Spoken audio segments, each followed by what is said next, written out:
My name is Jenn Chambers. I'm the Assistant Vice President of Lifelong Learning here in Alumni Engagement and Development. Welcome to the third session in this series on banning books, which we've called Policing Pages, a history of banned books. Tonight's conversation is going to be about the American classics, but we're actually going to zoom out a little bit and really look at how books are being banned within the educational system and the impact of things like that. So this evening, we have a fantastic moderator. Kisha Daniels is joining us.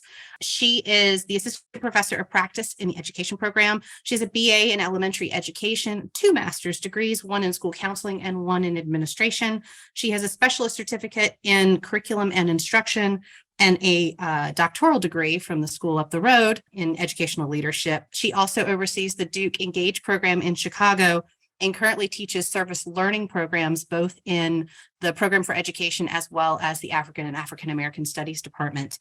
Her most recent publication was called Creating Caring and Supportive Educational Environments for Meaningful Learning Experiences, and I am delighted to welcome her to moderate this evening's session. So with that, I will turn it over to you, Kisha, and you are welcome to start off. Thank you so much. Hi, everyone. It's so nice to be here tonight. Along with teaching service learning classes, I'm also the director for the secondary teacher prep program, which a lot of people don't know that we have here at Duke. And it allows me and gives me a great opportunity to meet with so many students who are interested in becoming educators, not just teachers, but educators. And so we get to have all these great conversations. And then one in particular is always around censorship. And so when I was approached to facilitate, I got really excited about this because this is a on-the-ground conversation that I have with my student teacher candidates all the time, as well as my friends and colleagues in the schools.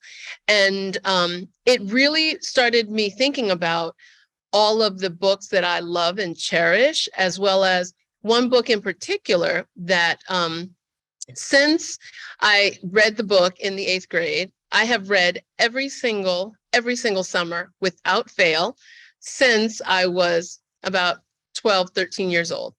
And that book is To Kill a Mockingbird. And so in this context, right, in this conversation, I started thinking about how I might be different, how my life might be different, how my conversations might be different if that had not been a book that I was, one, able to read in the 8th grade, but then to keep reading and read again. And I was sharing this story with my students because it strikes me as such an interesting entry point to this conversation. I think we always can learn so much from books and what we learn from them. And if I could just share the story again with you regarding my own personal connection to a book that is on the chopping block, right? Every single summer that I have read this book, I have learned something new. And not just about the characters, but just how I can make connections to life in general. And so I often think about what would I be like? What would my experiences be like without that book? And it made me start thinking, so like, why are we even having this conversation with a book that has been such a part of my history, my development, my maturation, how I converse and think about things. And I want to involve one of our amazing co-panelists today to sort of share a little bit more about this. And so, Sarah, I'm thinking about, I wouldn't even know where to begin if I wanted to ban a book, right? And so can you talk a little bit about maybe the history of this, as well as the legal precedent that perhaps has been set, if in fact there is one, for banning books? Sure. And thank you, Kisha. And good evening, everybody. Thank you so much for tuning in tonight. So my name is Sarah Luddington. I am a proud graduate of Duke. I have a JD from the law school and also got a master's from the graduate program at Duke. Now, two things I'm really passionate about are books and literature in particular, and the First Amendment, free speech.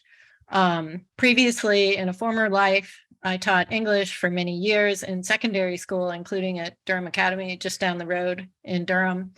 Right now, I am the director of the First Amendment Clinic at the Duke Law School.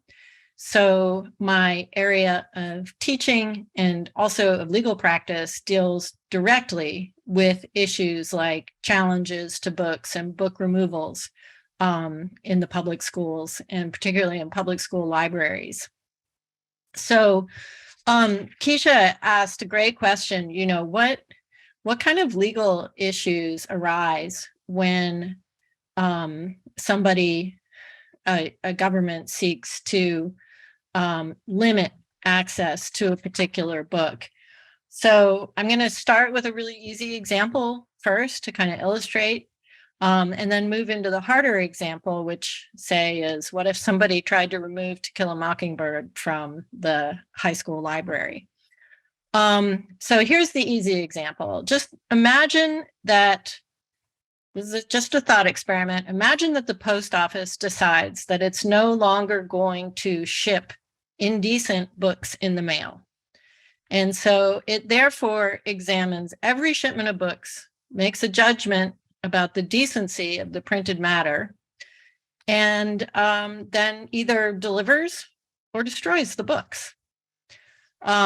Now, under today's standards, that would clearly violate the First Amendment, because for the most part, indecent books are perfectly permissible. The First Amendment stops protecting speech that is obscene, but that's an extremely high bar. Indecent things are just fine. And also, it's a government actor. It's a national actor, the post office, whose job it is to deliver packages, not to open them and decide whether the moral content of the material is acceptable. And by the way, in the history of the United States, the post office used to play that role under the Comstock Act, starting in about 1873 and continuing up until about the middle of the 20th century. So that's the easy case. That would clearly be government censorship, and it would clearly violate the First Amendment. But things get really much more complicated when we're talking about local school boards and local school officials removing books from school libraries. Because in that situation, you have sort of competing significant interests. On the one hand, you have the authority and discretion and, in fact, duty of local school districts to provide an appropriate education for the children in that district. And that competes against the interests of students in really being able to access a diverse array of information and opinions and ideas in their school library. So the Supreme Court has held pretty consistently that students do not check their First Amendment rights at the schoolhouse door. So there are some First Amendment protections, and to be able to receive and access information is a protected interest. But on the other hand, the Supreme Court has also given great weight to the interests of local school authorities in managing their curriculum and resources. And, obviously school boards have to go about their job, obeying the Bill of Rights. But if there's a close call, the Supreme Court will defer to the exigencies of trying to run a school system, and often the needs of the locality. So there's really only one Supreme Court case that has directly addressed an issue of books being challenged and then removed from a public school library. It's a 1982 case called Board of Education versus Pico. And just to summarize the facts a little bit, in that case, conservative members of a Board of Education received a list of controversial books from sort of a conservative organization, and the board initiated a challenge to all those books that were in their school library. A review committee recommended retaining almost all of the books, but the board voted to remove them anyway, without any explanation. So in Pico, the Supreme Court held that, and unfortunately it wasn't a majority, it was a plurality, that to the extent that school administrators removed those books based on their own personal beliefs, the removals may have violated the First Amendment. So in other words, the First Amendment prohibits school officials from removing books from school library shelves merely because they dislike the ideas contained in those books, or merely because they're trying to promote a particular orthodoxy in politics or nationalism or religion or other ideas that properly are, matters of opinion.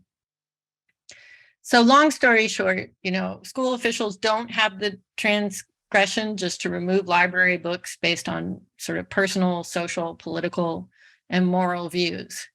But that's a very limited context. Really, that is just about taking books that have already been purchased that exist in a library and removing them from access. This is what many people call a book ban, but it's really a removal. School officials still have almost unlimited discretion to make certain choices, most notably what books can be acquired for the library, and also what books are going to be included on an approved official district curriculum or statewide curriculum. So I'll pause there. I'm sorry, I didn't mean to go on for so long. No, this is really good. And I think you raise an interesting question that maybe I'm not the only one who has this. Please, Sarah, continue, and or Joe, if you'd like to jump in, absolutely. So is there a difference between a ban and a challenge? And if so, which maybe on the hierarchy of impact does one have more weight? Which one may hold more weight? Joe, do you want to handle that?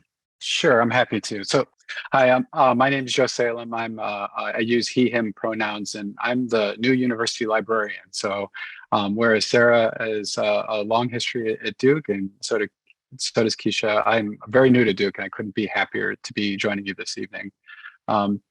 I'd like to try to represent the library's perspective writ large as a profession this evening, and Sarah, please correct me from a legal perspective, but realistically, although we do use the word banned books and the idea of book bans, most of the time we are talking about things like challenges. And realistically, we're especially in the public or school library settings, this is where a lot of the challenges take place. The vast majority of them, 99% of them happen outside of the type of library that I'm fortunate to lead. We're looking at challenges. Self-censorship is typically how this will play out in those settings, where either the school board or the public library board will challenge materials, put pressure on programming. This is another area.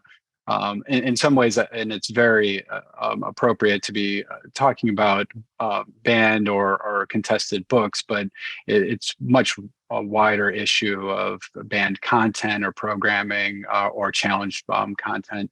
So the idea of actual bans it's helpful to elevate the language a bit, but it really is much more in the area of challenging. And the way that I like to think about it is really try, as a profession, as much as possible, to try to avoid self-censorship from a leadership perspective, and to try to give the tools to live or to be able to kind of lead from the stated values of our profession. The American Library Association Bill of Rights articulates strong values that would avoid that kind of self-censorship and push back on those kinds of content challenges.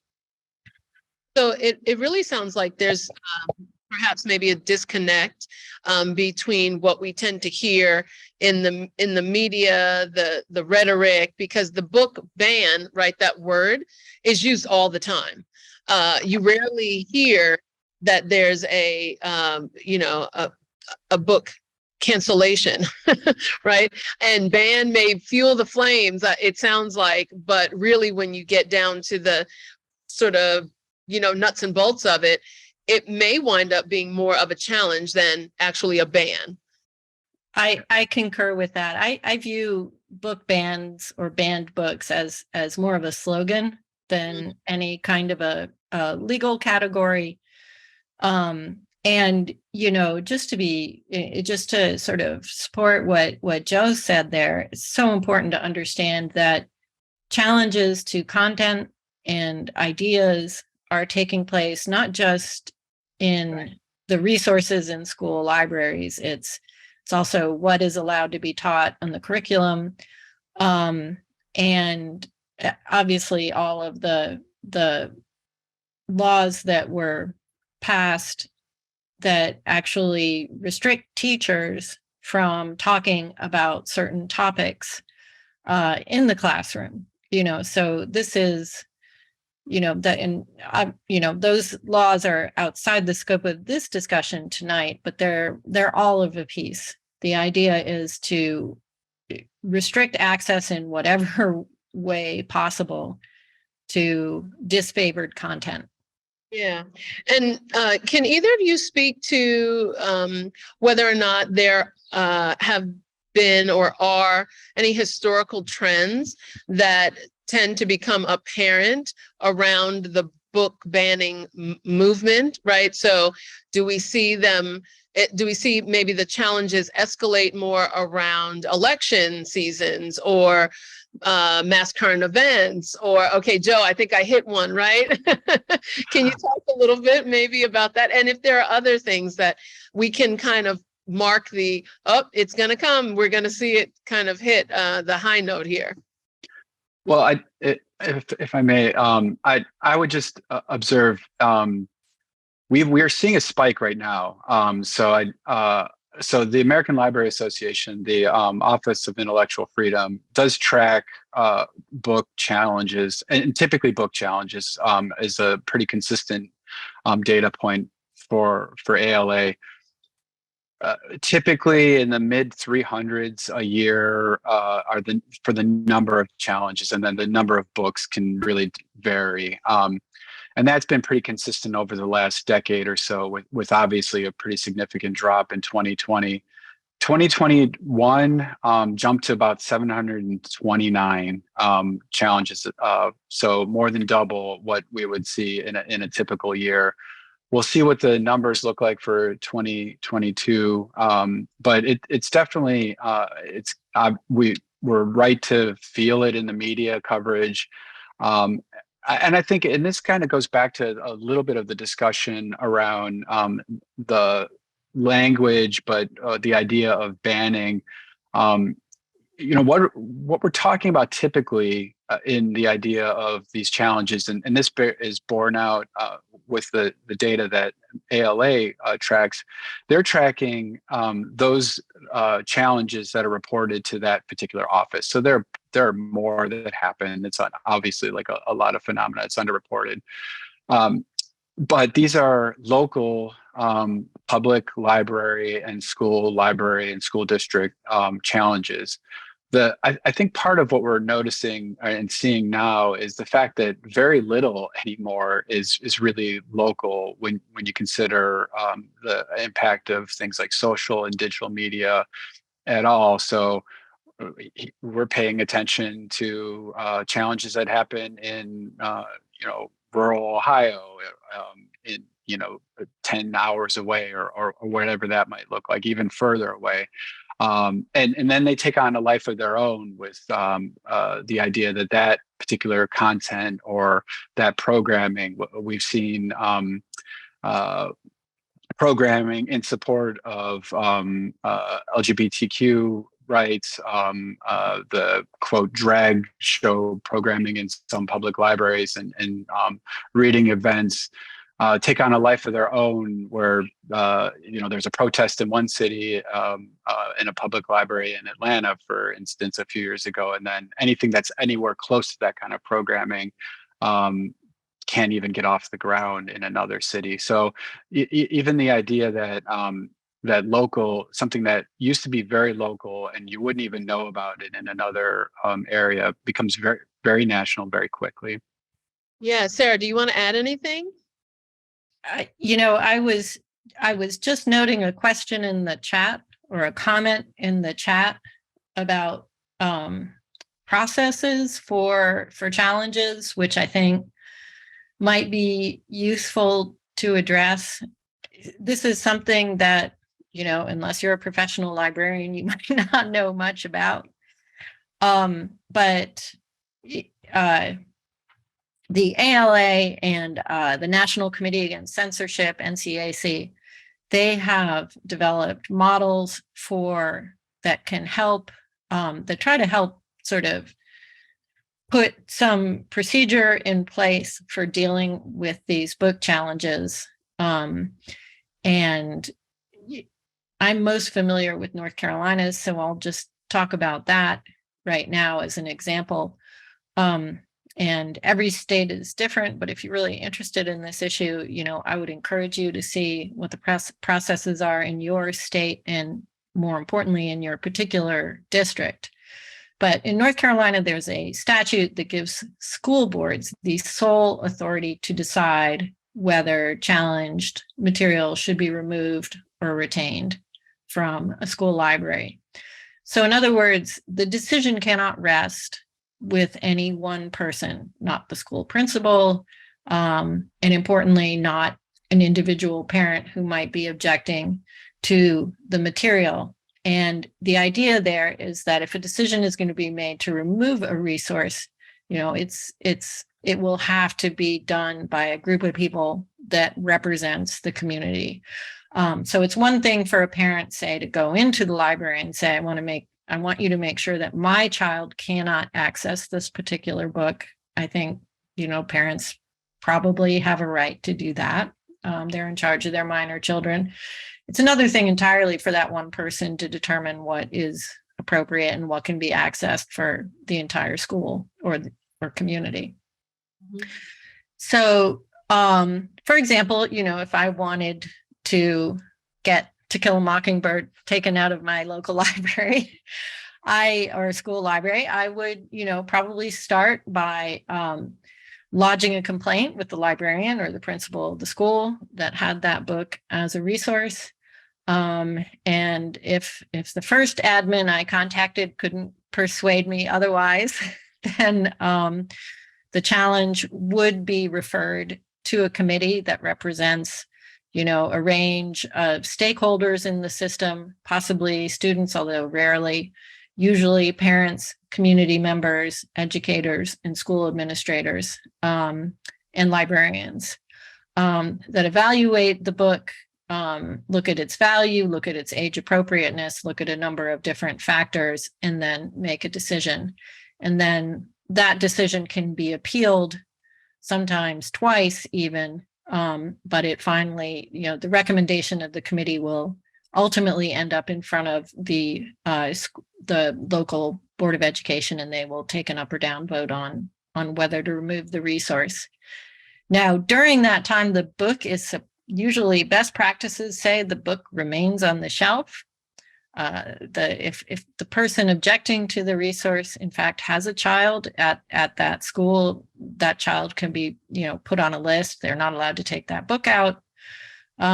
It's not exactly clear that schools actually follow that procedure in every case. Sometimes the book gets, put in a special place. It gets put behind the main desk. You have to ask for it specifically, or sometimes it's put in the principal's office. It's one interesting thing about these procedures, they're set up to provide due process and to make sure that community interests are represented, but the procedures are not always followed. Exactly. I mean, I was thinking, I had this funny meme in my mind, which may or may not exist. But when you were saying, the book should stay on the shelf until things are worked out. I was thinking, yes, that book is innocent until proven guilty, right? That book didn't do anything to anyone yet. And so I think, in Betsy's comment in the chat, and we encourage you to please, if you have questions, drop them in the chat and or comments. But Betsy's, comment also to me speaks to this idea that it's, especially in North Carolina, the importance of making sure that the people who are on boards are representative of the entire community that it serves, right? Because we all know that adage, if there are certain people at the table, then that's where the decision making happens. And so many times people who are not at the table are left out of that, which then I think makes it easier for censorship to become like part of the norm, because not everyone has this opportunity to share otherwise.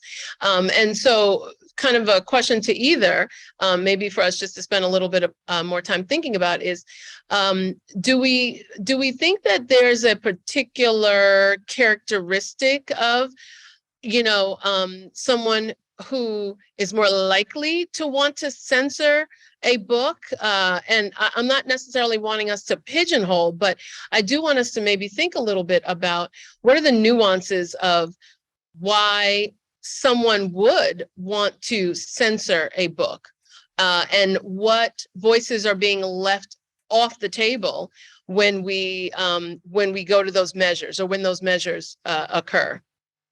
So I'm happy to offer a slightly different answer than try to speculate on to get into the mind of someone wanting to challenge or ban books. There have been definite trend lines when you look at least what the American Library Association is tracking on book challenges, and keeping in mind the context again, the schools, school libraries, and public libraries. So we're typically looking at K to 12, probably much more in the 6 to 12 grade age range. The last few years, and especially, and this comes from, I'll see if I can grab the link and put it in the chat. Every year, the ALA publishes a top 10 list of the banned books, but the trend line over the last few years has certainly been books that articulate the voices of the LGBTQ community,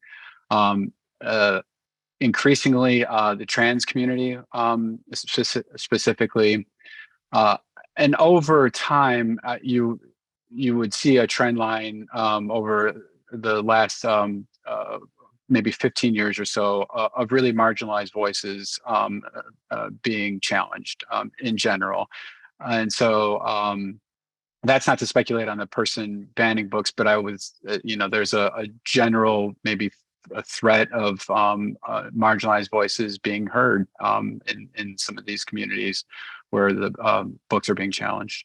And again, keeping in mind what they're tracking, these are local situations, hundreds, so not thousands for how big the country is, but hundreds. And so they can come from small communities, but it's pretty clear as you go through the data that we're looking at that formerly marginalized voices or increasingly marginalized voices. Yeah, thank you for that. And then so we sort of touched on it, but I do think it plays quite a large role in this. Joe, you mentioned earlier that, before we may not have known what was happening in a small district in Texas, but now every day, any time of the day, at any moment, we certainly know what is not only happening in the town right next to us, but hours away across the country. And so not just looking at news media, but social media. How does social media play into this conversation, either heightening awareness or maybe even heightening like the fever around titles that maybe we're off people's radar now all of a sudden because of social media, one tweet and it either can make or break you. And so maybe let's spend a little bit more time thinking about that in this context.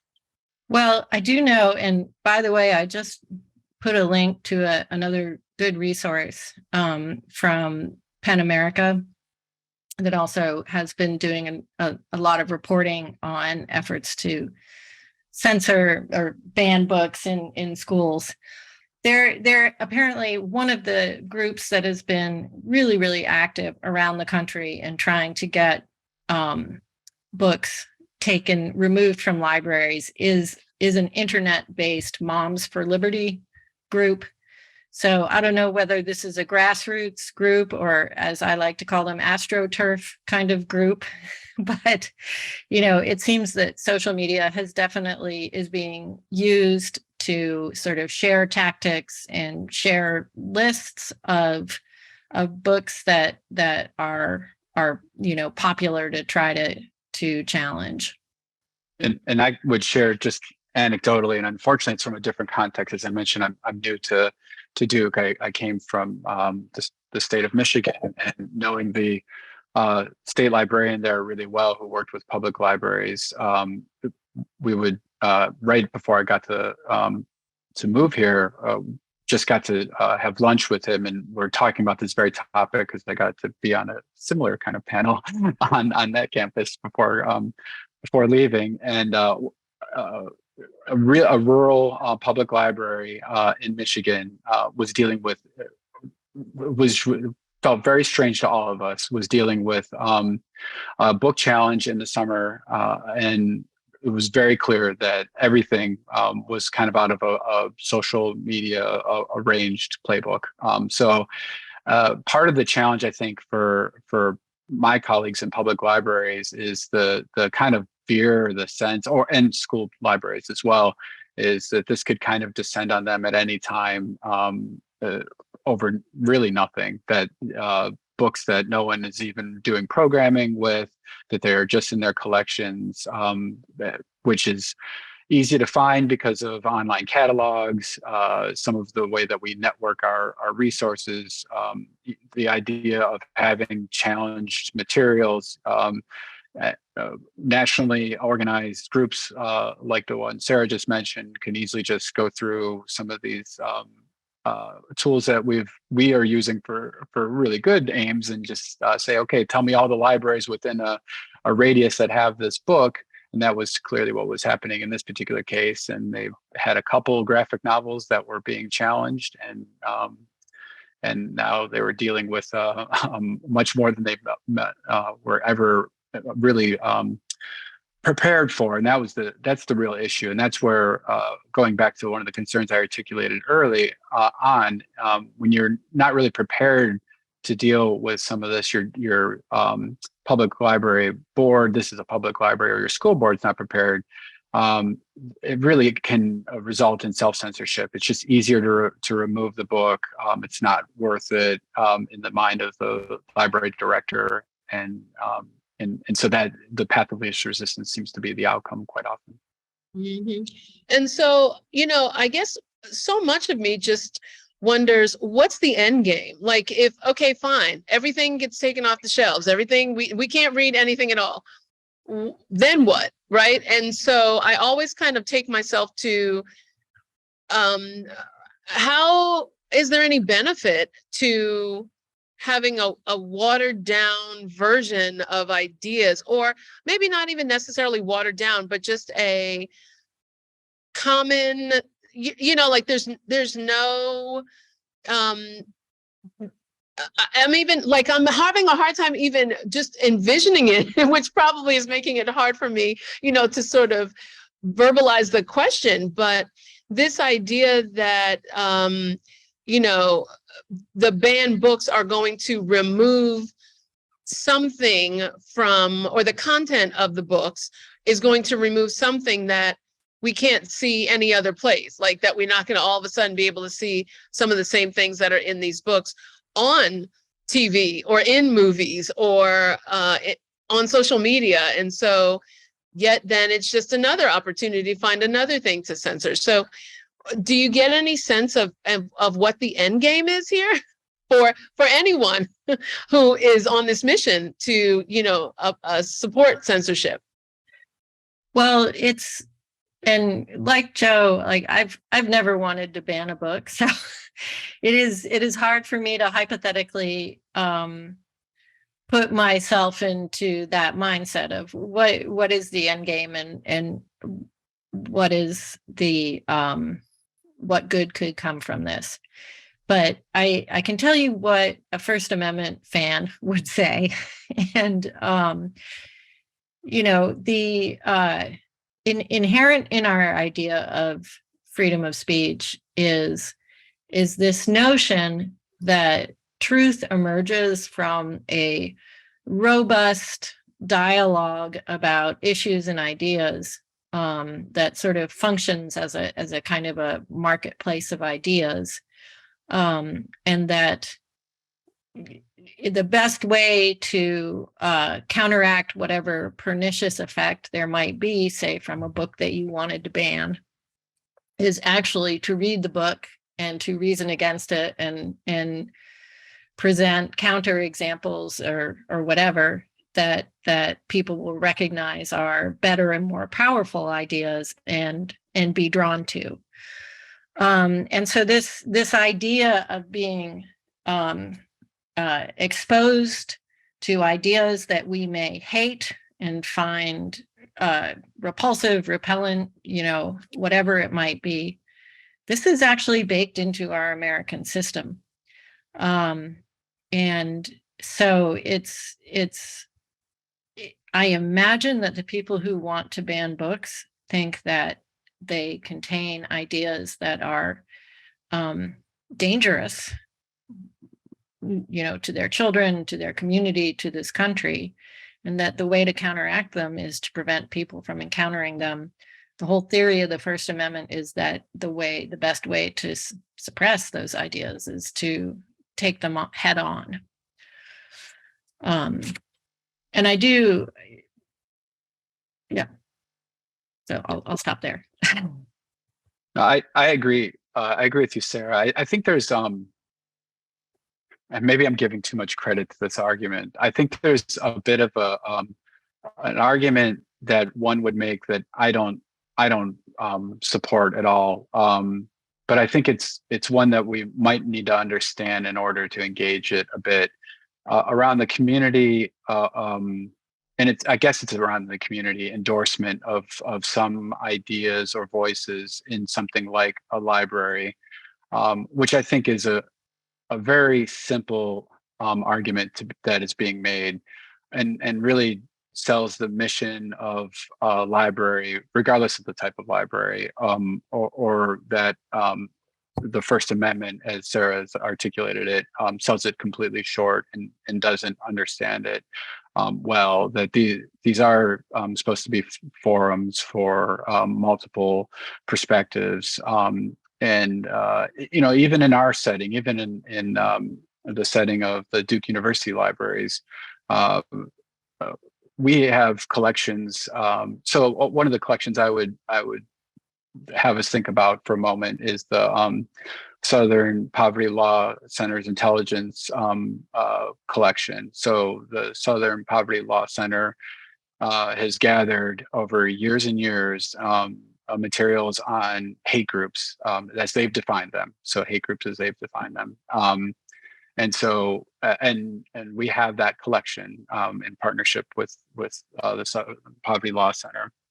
And so we have materials from hate groups, and they are worth stewarding because it's worth, in my mind, understanding how groups like that operate. And so those materials are not easy to read or to steward. They're not easy to deal with intellectually, but they're worth the effort because that's something for us to understand. And the Southern Poverty Law Center is a good partner in my mind.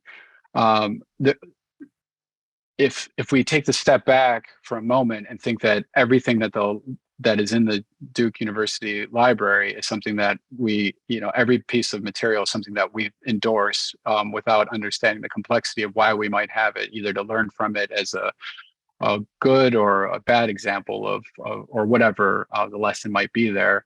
One might say that owning and stewarding that collection means that we support what is in that collection. I would push back on that vehemently. It doesn't comport with our values at all. And so that's the kind of example I like to point to in the community argument, because I can't imagine anyone in the Duke community would point to that collection and say, oh, we own that because we value the work of a hate group or those hate groups. And so you're selling libraries short when you say that everything that's on the shelf is endorsed by or the views of that librarian or the staff. And so I think that's part of the challenge there, is just a fundamental understanding that as a community, we need to be able to steward and understand and learn from views that are different from ours. This is an extreme one, the Southern poverty. I mean, hate groups are an extreme example. In these cases, we're looking at just people, difference of life or different expression, but it's on the same spectrum, and we need to be able to understand that communities have multiple views, and there's nothing wrong. Any book I've ever seen challenged, I usually pick them up and want to read them to my 8-year-old. So. Well, and in sort of preparing for this, I was doing my own research, and that's actually one of the ramifications, a great ramification of getting the title out there is all of a sudden the sales go up, right? And the publishers are like, thank you so much. This is working for me. And I'm so glad that you shared that example though, Joe, because I think also in our minds, we want to think about this idea around book banning because we hear mostly about it from a K-12 perspective, but that it does sort of float over, these same ideas float over into the higher education landscape, because at the end of the day, it just goes back to, the idea of it being something that is censored, right? It's something that perhaps is then limiting our ability to have civil discourse around topics that are, not often shied away from or should not be shied away from, right? These are things that are happening around us every day that are in many of at least the newer books, and then the classics in the canon, those should be given the same, deference as well. And so I see a lot of information and thoughts coming into the chat, which are really great.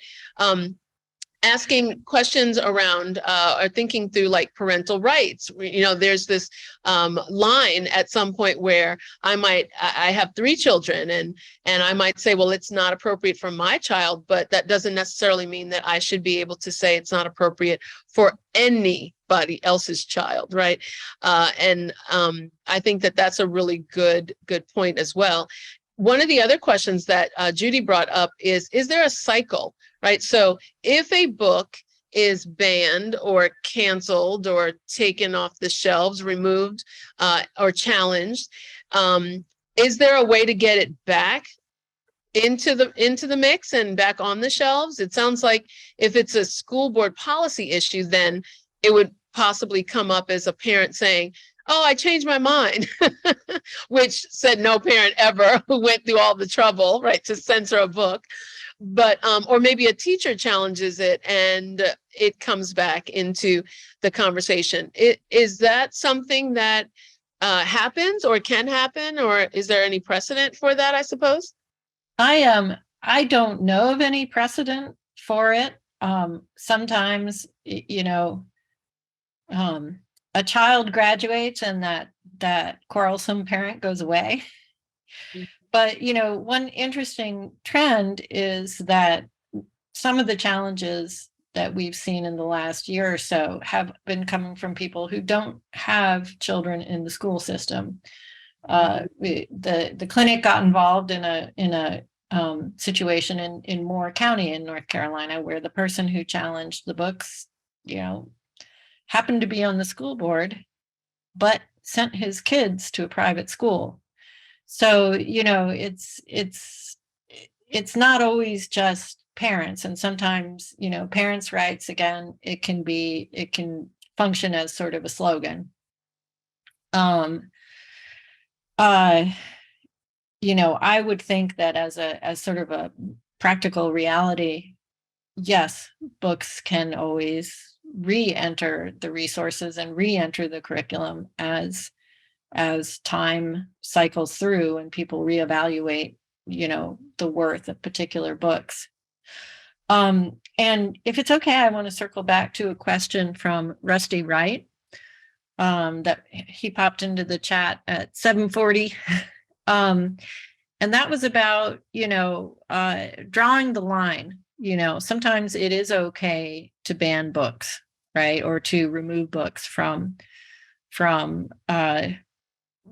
circulation. And certainly I don't think, the Supreme Court has held, and I don't think anyone regrets it, that child pornography that involves real children is not protected by the First Amendment. And I don't think anyone regrets that decision. Obviously, reading material that is appropriate for adults is not necessarily appropriate for high school children, certainly not necessarily appropriate for elementary school children. So when these decisions are being made at a local school level, the appropriate considerations are things like age appropriateness, the value and significance of the ideas, how they relate to the curriculum and themes of instruction. And as you get, older in the system, obviously the, age appropriateness and the appropriateness of certain themes expands, right, as students mature. So in terms of legal precedent, the Supreme Court has said that books can be removed if they are age inappropriate, right? Again, to be determined according. So you can imagine that if here's a simple example. If there's a medical school anatomy textbook in an elementary school library, well, one reason to remove that book from there is that the kids probably can't even read it and understand it. It's way too technical, right? But probably no one would seriously object to that being in the high school library.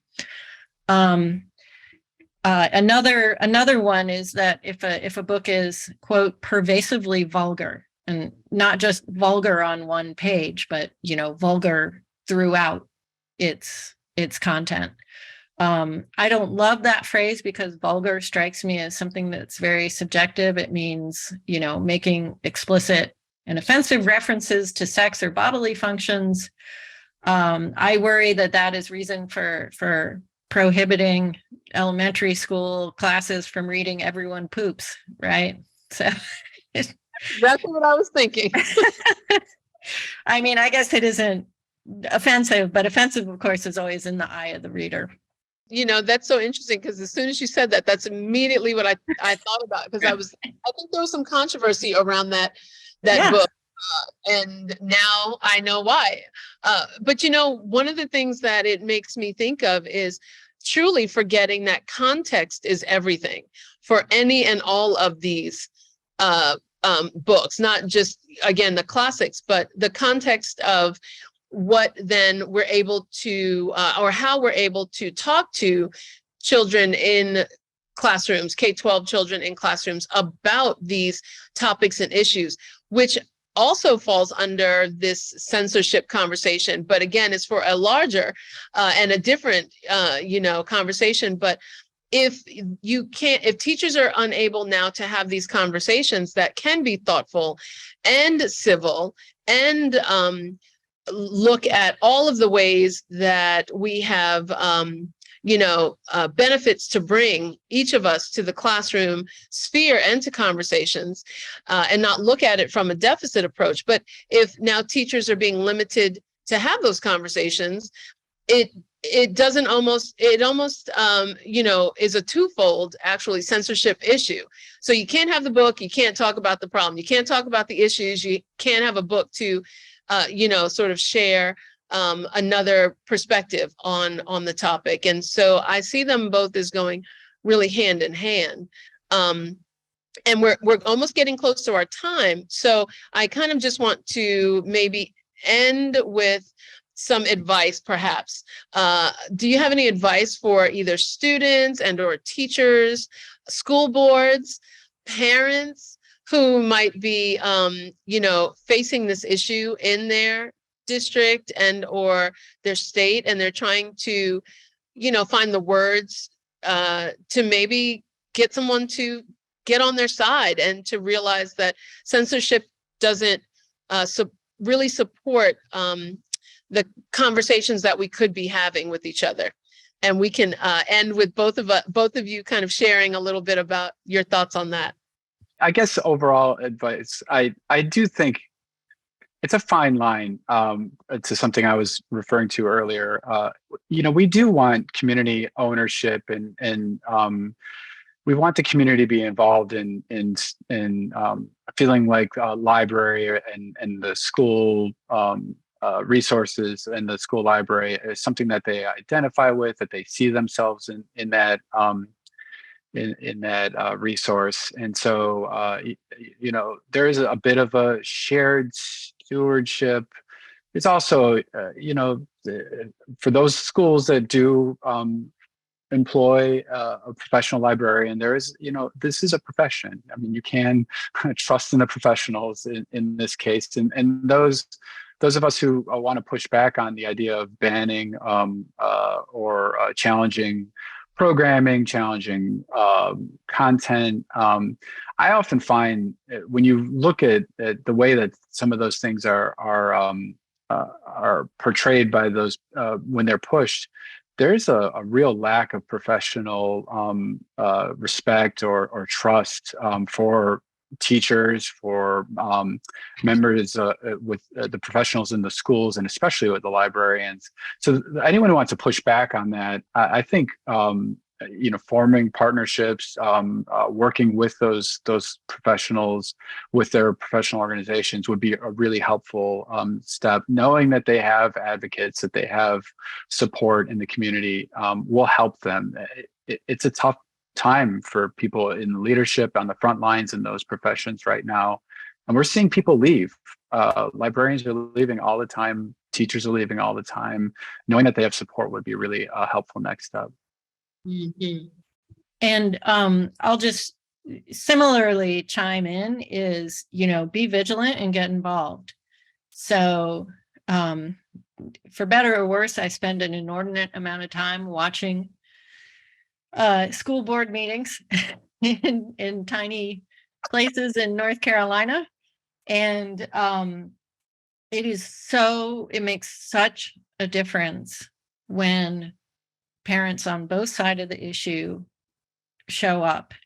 And, if there's an opportunity for community involvement to serve as a community stakeholder or a parent stakeholder on one of these committees that is reviewing a challenge, put your hand up, volunteer, read the book, evaluate it, participate in that recommendation.